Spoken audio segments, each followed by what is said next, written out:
ഇന്ന് ലഞ്ചിൻ്റെ പിന്നെ എന്താണെന്ന് അറിയണ്ടേ? ഇത് കണ്ടോ, പച്ചമാങ്ങ. എനിക്ക് പച്ചമാങ്ങയുണ്ട്. ഞങ്ങളുടെ മാവുമ്മേന്ന് കുറച്ച് പച്ചമാങ്ങ കണ്ടോ. പച്ചമാങ്ങ, പച്ചമാങ്ങയും ഒരു തക്കാളിയും കൂടി നിങ്ങൾ ചെയ്യുമെന്ന് എനിക്കറിയില്ല. ഒരു മാങ്ങ കൂട്ടാ, ഒരു മാങ്ങ നല്ല പുളിയുള്ള മാങ്ങ. ഈ ഒരു മാങ്ങയും ഒരു തക്കാളിയും കൂടി ഇട്ടിട്ട് ചെമ്മീനിട്ട് തേങ്ങ അരച്ച് വെക്കാനാണ്. നിങ്ങൾ ചെയ്യാറുണ്ടായിരിക്കും, പക്ഷെ വളരെ സിമ്പിളാണ്. ചെമ്മീൻ്റെ ഒപ്പം തന്നെ ഈ മാങ്ങ തൊണ്ടിയെത്തി നുറുക്കിയിടുക, ഈ തക്കാളി നുറുക്കിയിടുക, പച്ചമുളകും കരിവേപ്പിലയും. അപ്പോൾ അതുപോലെ തന്നെ നമ്മുടെ പച്ചമുളകും കരിവേപ്പിലയും ഇട്ട് ആവശ്യത്തിന് ഉപ്പിട്ട് വേവിക്കുക. വേവിച്ച് കഴിഞ്ഞിട്ട് തേങ്ങയൊക്കെ ഞാൻ ഓൾറെഡി അരച്ച് വെച്ച് കഴിഞ്ഞു. ഇതുണ്ടോ, ഞാനെല്ലാം റെഡിയാക്കി വെക്കും. കയറി കഴിഞ്ഞാൽ പെട്ടെന്ന് പണി തീരണം. ഇതുണ്ടോ, ഇതിനകത്ത് എന്തൊക്കെയാണെന്ന് പറയുക, തേങ്ങ, വെളുത്തുള്ളി ചേർക്കണം. 2-3 വലിയതാണെങ്കിൽ ഒരു 2-3 അല്ലി ചേർക്കാം, ചെറുതാണെങ്കിൽ 3-4 അല്ലി ചേർക്കണം. കുറച്ച് മഞ്ഞൾപ്പൊടി, 3-4 പച്ചമുളക്, ഇത്തിരി കരിവേപ്പില നമ്മുടെ വയറിന് കുടലിനൊക്കെ വളരെ നല്ലതാണ്. ഞാൻ എന്ത് കറി വയ്ക്കുമ്പോഴും അരയ്ക്കുന്ന തേങ്ങയുടെ കൂട്ടത്തിൽ കരിവേപ്പില ഇടും. അപ്പോൾ ഇത് പിന്നെയോ, ഇതെല്ലാം ഒരുമാതിരി 3/4 ഭാഗം അരഞ്ഞതിന് ശേഷം നന്നായിട്ട് അരയണം കേട്ടോ, നന്നായിട്ട് അരയണം. ചെറിയ ജാറിൽ ചെറിയ ഉള്ളിയില്ലേ, ഒരു 2 വലിയ ചെറുള്ളി എനിക്ക് കിട്ടിയിരിക്കണം. ചെറിയ ഉള്ളിയിൽ നിന്ന് വരണേ വലിയ ഉള്ളിയാണ്.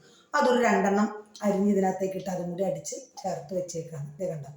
അപ്പോൾ ഇനിയിപ്പോൾ ഇത് മുറുക്കി വേവിച്ച് കഴിഞ്ഞാൽ, ഇത് സാധനം വെന്ത് കഴിഞ്ഞാൽ നമുക്ക് കറി റെഡിയായി. അരപ്പങ്ങട് ചേർത്ത് കടുക് വറുത്തിട്ട് കറി റെഡി, ടപ്പേന്ന് കറി റെഡിയാവും. പിന്നെ ഇന്നിപ്പോൾ മെഴുക്ക് വരട്ടാനൊന്നും കാര്യമായിട്ടൊന്നുമില്ല. അപ്പം ഞാൻ കുറച്ച് ബീൻസ് ഉണ്ട്, അതും പിന്നെ മറ്റേ സാധനം കൂടി ചേർത്ത് മെഴുക്ക് വരട്ടി. അതാണ് ഇന്നത്തെ മെനു. അപ്പം നമുക്ക് നോക്കാം, നുറുക്കിയെടുക്കാം. അപ്പം നമ്മളിത് കണ്ടോ, തക്കാളി, മാങ്ങ, ചെമ്മീൻ ചെമ്മീൻ നമ്മൾ മുറിച്ചിടണ്ട. ചെമ്മീൻ നമുക്ക് ഞാൻ കാണിച്ചു തന്നല്ലോ മുറിച്ചെടുക്കുന്നതായി. ഫ്രീസറിൽ നിന്ന് എടുത്തു കഴിഞ്ഞാൽ ആ കത്തിയും കൊണ്ട് തന്നെ എടുത്ത് ഏത് രൂപത്തിൽ കിട്ടുന്നോ അതത് വലുതാക്കി തന്നെ എടുത്താണ് ഞാൻ ഇട്ടിരിക്കുന്നത്. അത് ആവശ്യത്തിന് ഉപ്പും കുറച്ച് മഞ്ഞൾപ്പൊടിയും കൂടി ചേർത്ത് ഞാൻ വേവിക്കാൻ പോവാണ്. അതിൻ്റെ കൂട്ടത്തിലേക്ക് ഈ പച്ചമുളകും കരിവേപ്പിലയും ഇടും. പിന്നെ താമസമൊന്നുമില്ല, പെട്ടെന്ന് വേവുകയും ചെയ്യും, കറിയും പെട്ടെന്ന് റെഡിയാവും. നോക്കാം. അതെ, നിങ്ങൾ വിചാരിക്കില്ല ഈ ചേച്ചി ചുമന്ന മുളക് അല്ലെങ്കിൽ മുളക് പൊടി ഇടാത്ത എന്താണ്? തേങ്ങ അരച്ച് വെക്കുന്ന കറികളിൽ മുളക് പൊടി ചേർക്കില്ല. പച്ചമുളക് നമ്മൾ അരച്ച് ചേർക്കും. പിന്നെ വേവിക്കാൻ വെക്കുമ്പോൾ കഷ്ണത്തിൽ നമ്മൾ പച്ചമുളക് ഇടും. അപ്പം അതിന് വേണ്ട എരിവാകും. പിന്നെ അഥവാ നമുക്ക് വേണമെങ്കിൽ ഒരു ഭംഗിക്ക് വേണ്ടി ഒരു കാര്യം, എന്തും കൂട്ടാൻ വയ്ക്കുമ്പോൾ ഞാൻ ഫൈനലായിട്ട് വറുത്തിടുന്നതിലാണ് അതിൻ്റെ സ്വാദ്. അതിപ്പോൾ നോണാണെങ്കിലും ശരി, വെജാണെങ്കിലും അവസാനം വരുന്ന അതിലാണ് ട്വിസ്റ്റ് വരുന്നത്.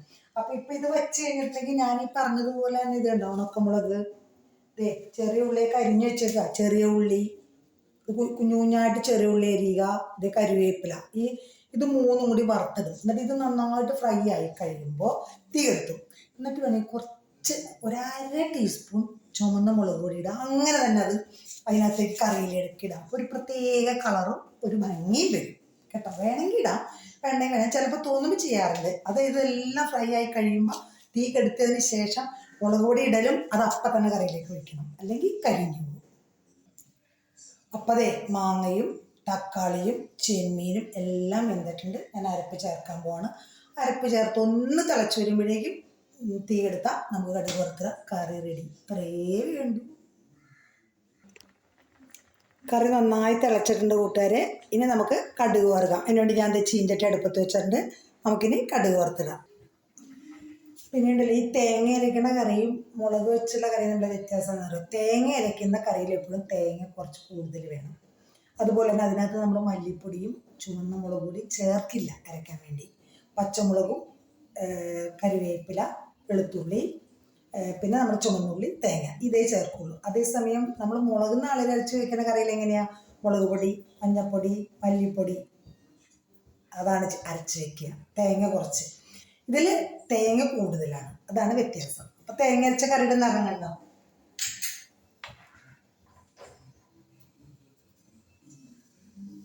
ഈ തേങ്ങ അരച്ച കറിയുടെ കളർ ഇതുപോലെ യെല്ലോ കളറായിരിക്കും. മറ്റത് നിങ്ങൾക്കറിയാമല്ലോ, എണ്ണയൊക്കെ തെളിഞ്ഞ റെഡ് കളറായിരിക്കും.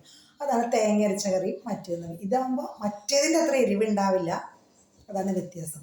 ഇതിപ്പോൾ നമ്മുടെ തേങ്ങ അരച്ച കറി വറുത്തിട്ട് കഴിഞ്ഞാൽ കറി റെഡി.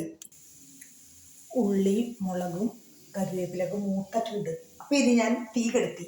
ഇനി ഒരു നുള്ള് വെള്ളം, 1/2 ടീസ്പൂൺ മുളക് പൊടി ഇടുകയാണ്. തീ കെടുത്തി ഇതേ കറിയിലേക്ക് ഒഴിക്കുകയാണ്.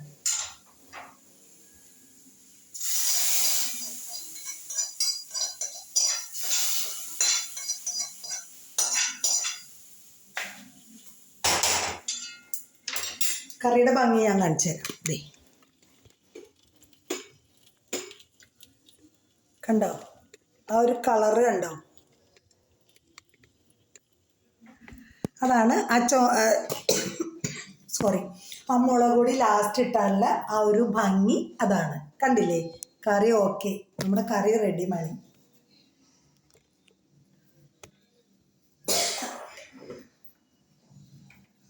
ഞാൻ നിങ്ങളെ കാണിച്ചു തരാം.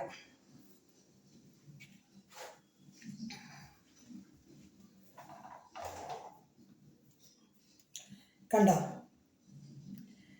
അങ്ങനെ നമ്മുടെ ചെമ്മീൻ മാങ്ങ, തക്കാളി നിർബന്ധമില്ല, വേണമെങ്കിൽ ഇടാം, ഞാനിട്ടെന്ന് മാത്രമായിരുന്നു. ഇതാണ് നമ്മുടെ കറി.